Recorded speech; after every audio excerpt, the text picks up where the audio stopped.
people are confused. Bakit siya kumakampi sa hindi niya kamag-anak, kapatid niya, at ang kapatid niya na namumuno ngayon ng bansa, bakit niya inaaway? Ako, Karen, ang sagot doon, Senator. Hindi mo ako magagawang defensive kasi wala akong kasalanan at wala akong nakita naman natin lahat ng tinangay na mga testigo, ang dokumento, lahat ng deposition nanggaling sa Pilipinas at dinanga sa The Hague. Bakit hindi na lang natin ginawa dito? Eto, wala itong kinalaman sa Marcos o Duterte. Sabihin ko ang totoo, ito ay soberanya ng Pilipinas. Hindi ko matanggap I cannot accept what happened.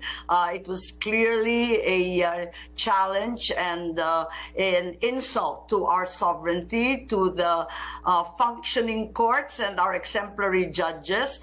And I cannot accept that this was the right thing to do. It had very, very little to do with being a Marcos versus the Dutertes. Kinakampihan, sabi mo.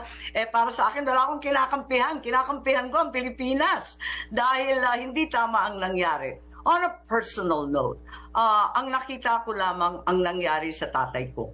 Ganyan na ganyan din ang ginawa sa ama ko, tinangay ang aking pamilya, dinala sa Hawaii, at para sa akin hindi katanggap-tanggap yun.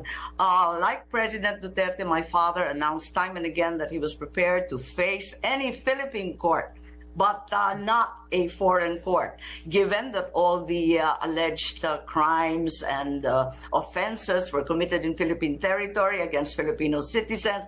Ano naman ang pakialam ng dayuhan sa ating usapin?